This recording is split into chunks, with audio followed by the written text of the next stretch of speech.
So we often think about swords and axes on the channel, and let's face it, I own a few as I bring my axe out.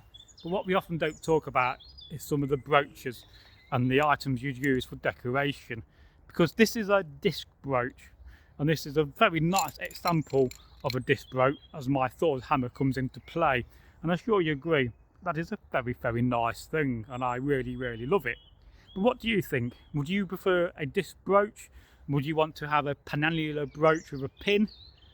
These are great, but what can happen with them, if the pin on the back, the mounting isn't strong enough, it can stretch and actually fall off, which is one of the reasons why these are sometimes found by metal detectorists. And the amount of work and the symbolism in that is really amazing, which we'll talk about in another video. A brooch made from bronze. I think I paid about £10 for it many years ago, and I do love this brooch.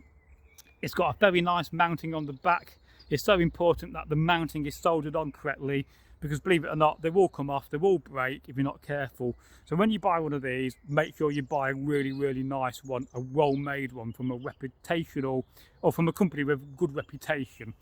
And there's a few around I can recommend. And I'm just looking at the symbolism. You can see creatures and all manner of things on this, and it's truly amazing because it also has these little round dots, and these are fundamentally like rivets that are being riveted through. In fact, you can see in the back that they are rivets, and that just adds a little bit more decoration, and I think that's truly amazing as well. And you could also see it next to my Thor's hammer.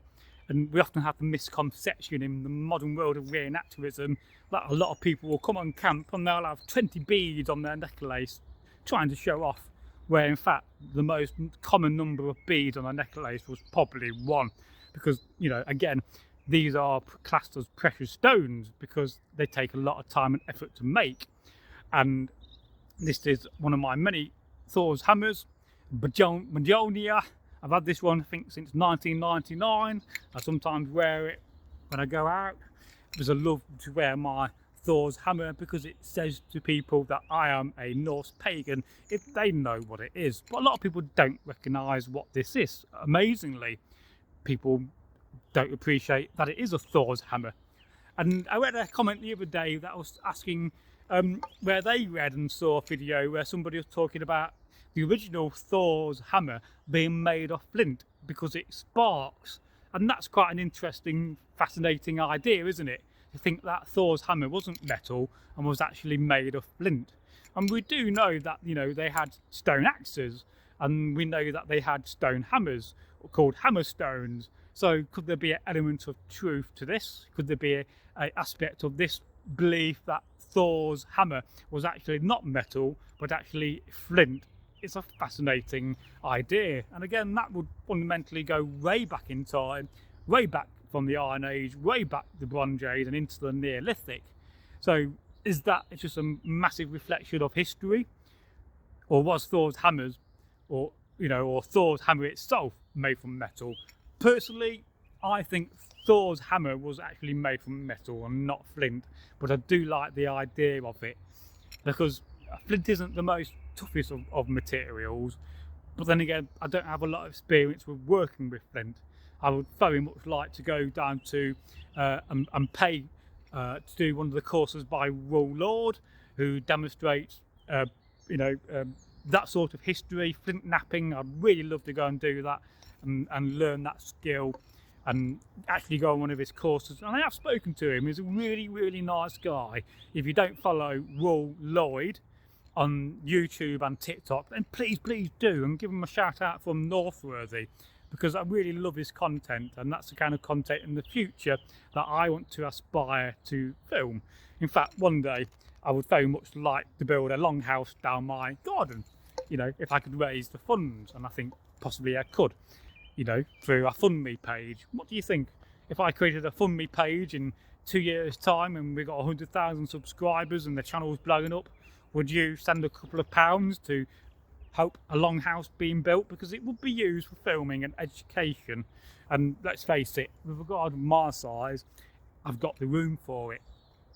And I think that'll be really in keeping with what we do on the channel. And I know I talked about this with Eggle many times, and he said, oh yeah, that'd be amazing to go and have a longhouse in your garden. And then I thought to myself, well, you could actually build a modern longhouse, couldn't you? You could have a concrete basement which is hidden, a secret passage in, so you got a modern living space underneath, and your longhouse on top. I think that would be amazing as well, but you have to somehow hide the way down to your modern basement. But yeah, and eventually in the channel we will go to places like Resto and do some filming, and some of the marvellous, amazing places all across the UK and Europe that have living history villages, and go to museums, and you know, film some videos where I go to restaurants and do some food reviews, because I like to do that. Because it's not just about medieval history, it's also about myself as well. Because you know, a lot of channels are not about the channel, it's about the person behind the channel.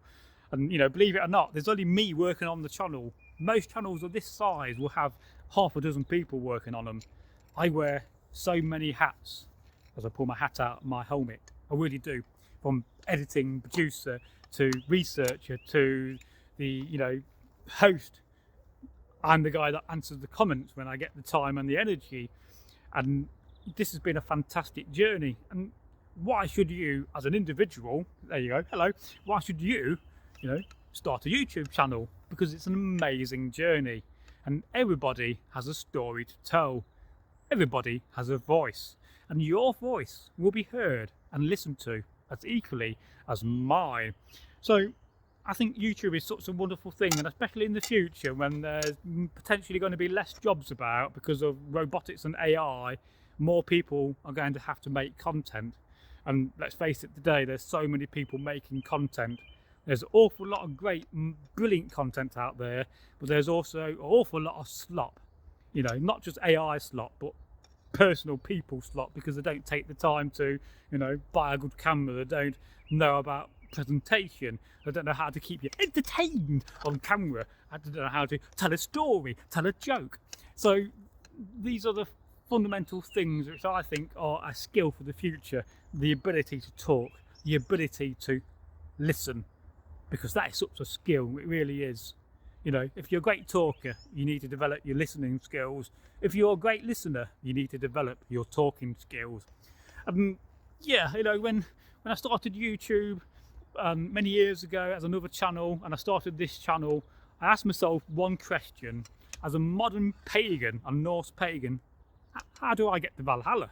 I can't exactly, you know, go into a medieval battle and die. So how do we, as Norse pagans, enter Valhalla today? Well, I think we do it by being honourable. We do it by leaving a legacy. So I've invaded YouTube, and well, within 3 months I think we'll have 4,000 videos published on the channel, which I think is only about 1% of YouTube channels have that videos. And then I'm thinking to myself, well, you know, another 20 years go past, I'm going to have 20 to 30,000 videos on the channel. That's really unbelievable, isn't it? I mean, it does make me think, what is the biggest channel on YouTube with the most videos? Does anybody know that? I would really love to know that information, because there's not a lot of information about channels and how many videos on average they have.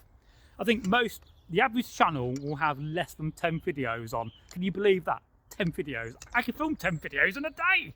I mean, on a good day. So, yeah. Now, what do you think of my beard as I finalise and finish this video? When I grow a beard, I get very conscious of the itchiness. So far, I'm doing okay. I've not woken up at 3 in the morning and gone, it's itchy, and shaved it off. And it does make me look my age, because it's very grey and white and blonde and black and ginger and every colour you could possibly think of. It certainly doesn't match my hair colour, does it? But which I do dye. You can probably see it. I mean, my dark highlights are coming through. I need to buy some dye again, which is a newest thing for me in my life. So yes, so I hope you've enjoyed this video. I hope I'm not, you know, randomly talk too much. And you know, this is the first time. It's March the 26th of 2026, and this is the first time I've been in my garden filming, and I really love this afternoon. I've got a good batch of videos ready. I've also been editing a lot of videos which I've not edited before on my PC.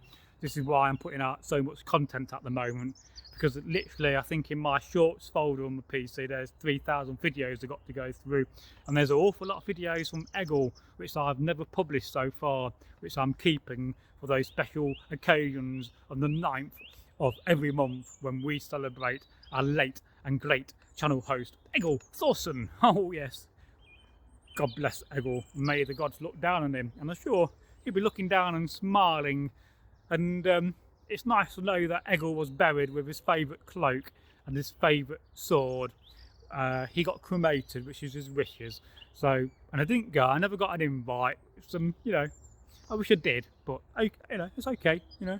I mean, you know, I know he'll be looking down at me, and I know he does come and visit my house, and he's looking down and he's smiling at us all, thinking, you're doing well, you're doing well, you know, keep up the good work, stay groovy. That's what he would say, stay groovy, Braggy.